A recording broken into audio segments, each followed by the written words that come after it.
9:13. Vamos a ir a otro tema. El gobierno ya recibió la propuesta de los mínimos comunes de la oposición. Este documento plantea básicamente que se establezca una renta básica de 604.000 pesos para una familia de 4 personas. Establece un ingreso por sobre la línea de la pobreza, un 30% más alto por 4 meses, sujeto a una evaluación posterior de acuerdo a la situación sanitaria. Además de otras medidas como ayuda a las pymes, recursos también para el sistema sanitario, entre otros. Conversamos del tema junto al diputado del PPD, segundo vicepresidente de la Cámara, Rodrigo González. ¿Cómo está, diputado? Gracias por el contacto.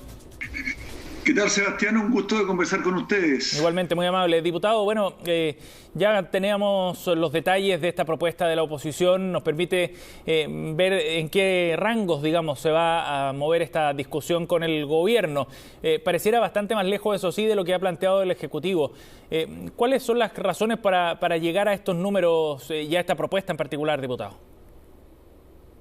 Bueno, hay una tabla muy precisa que fue construida por economistas y por especialistas en relación con el límite de la pobreza. El límite de la pobreza en Chile es de 176.201 pesos para una familia unipersonal. Y sobre la base de ese monto se reajustó de acuerdo a la canasta de productos, al incremento del índice de precios, a las necesidades de una familia, no solamente para poder subsistir con los contenidos calóricos de alimentación que requiere, digamos, lo mínimo, sino que lo que absolutamente una familia necesita para pagar sus deudas, poder transportarse y alimentarse con una canasta que además en este tiempo ha subido. Y esa cifra entonces se incrementó en 30% y dio una tabla para un hogar unipersonal de 229.000 pesos y de 372 para 2 personas, de 494.000 pesos para 3 personas y 604.000 para un hogar de 4 personas. Sí. Diputado, eso de todas maneras está lejos de lo que ha planteado el gobierno, pero en Chile Vamos están evaluando una posible propuesta en torno a la línea de la pobreza precisamente. Ustedes han hecho un cálculo de 30% por sobre ese monto. ¿Hay ahí un punto medio? Entonces, ¿están abiertos a negociar con el gobierno, me imagino? Mire, esto es lo mínimo. Fuimos muy claros en la oposición. Estamos planteando lo que es necesario para que las personas puedan soportar la pandemia y no se produzca movilidad en el hogar, para que las personas se puedan quedar en casa. Nos ha costado mucho más, infinitamente más cantidad de miles de millones de dólares la prolongación de la pandemia y el incremento de los contagios. ¿Y por qué se produce el incremento de los contagios?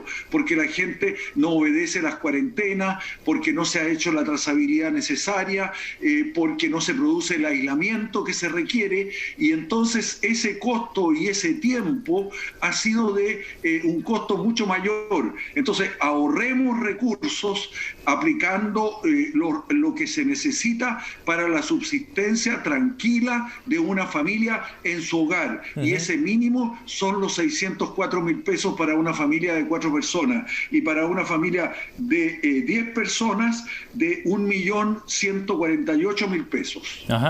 Diputado, usted hablaba de que este era el mínimo. ¿Ustedes no están dispuestos a negociar este monto? Porque se entiende que aquí hay un espacio de acuerdo. A eso voy.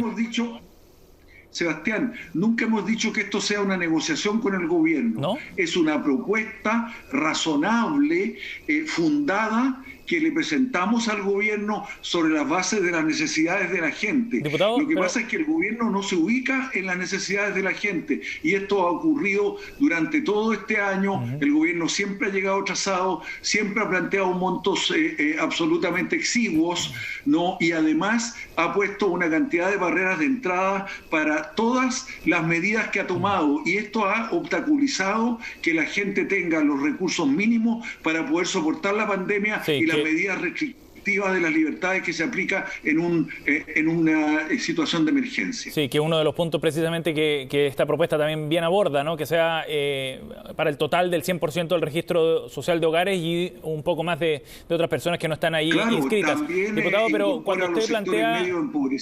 Sí, diputado, cuando usted plantea que esto no es una negociación, eso llama la atención porque se entendía que aquí había un espacio de diálogo precisamente y donde estaba la posibilidad de buscar algún acuerdo. Se trata de mínimos comunes precisamente, ¿no?, entre las distintas posiciones que están conversando. Bueno, el diálogo se establece también con los actores sociales. El gobierno no quería que los actores sociales estuvieran sentados a la mesa y nosotros el diálogo lo hemos sostenido con todos los actores sociales sentados en la mesa y con ellos hemos convenido una cifra que muchos querían que fuese más alta. Recuerde, digamos, de que estamos oscilando entre 6.600.000 hogares, que es el registro social de hogares, y los 8,5 millones de personas de hogares que debieran estar incluidos. Entonces, y que es la cifra del 92% de la población de menores ingresos, que es la que finalmente debiera recibir la renta básica de emergencia. Y por eso es que estamos planteando que se amplíe el registro social de hogares, que se incorpore a sectores de clase media empobrecida, a muchos sectores informales,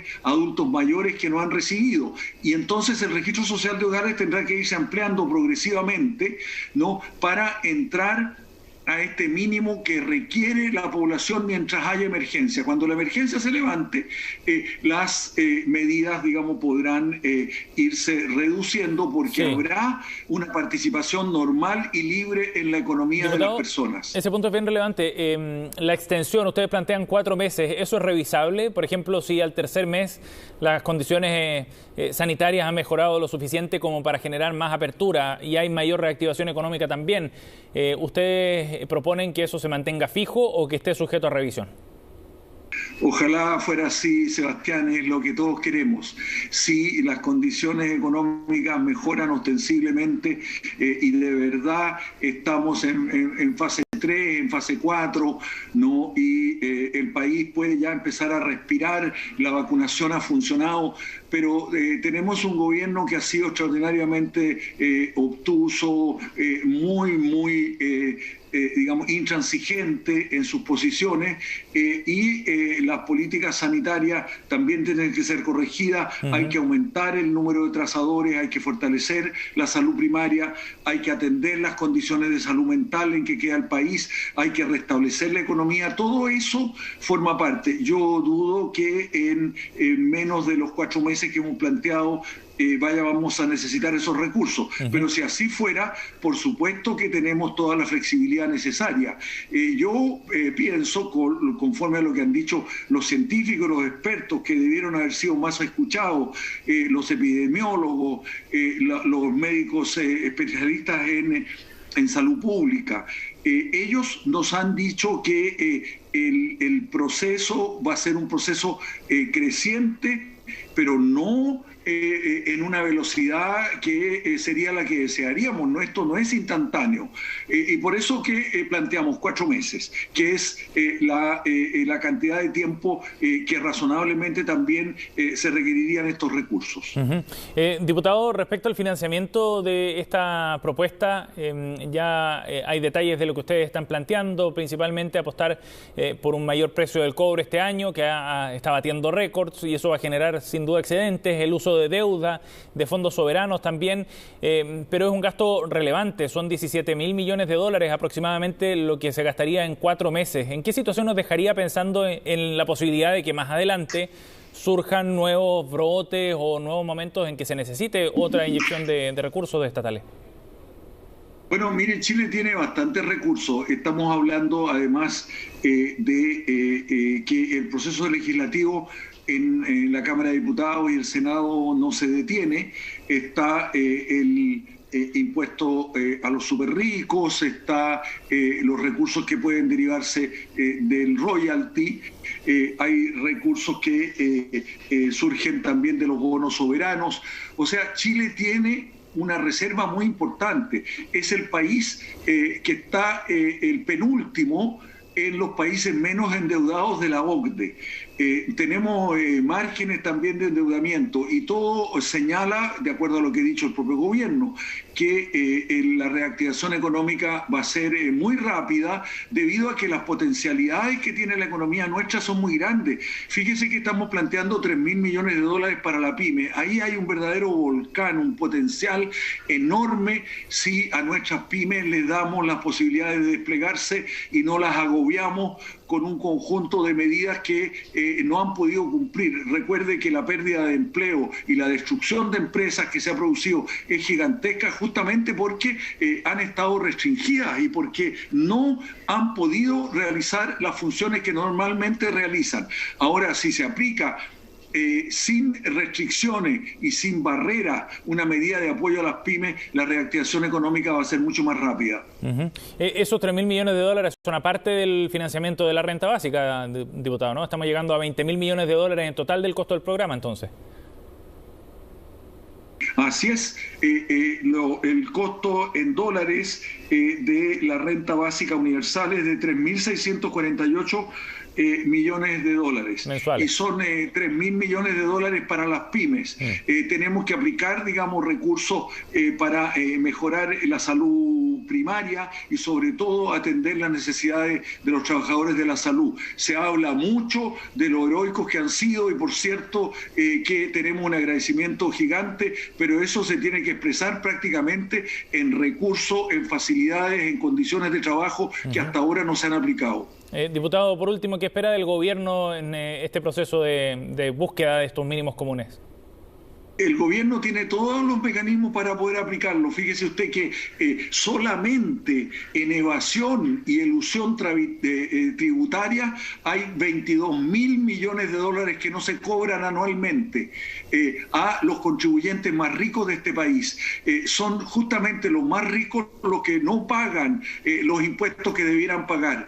Y la aplicación de esas medidas nos van a proveer de los recursos necesarios para seguir avanzando. Y si es necesario pensar en una reforma tributaria de más largo plazo, por cierto que como oposición tenemos toda la disposición. El gobierno tiene en su mano todos los mecanismos para que esto pueda ocurrir razonablemente de acuerdo al pensamiento y a los antecedentes técnicos que tienen la mayor parte de los economistas de este país. Bien, diputado González, gracias por conversar con nosotros esta mañana.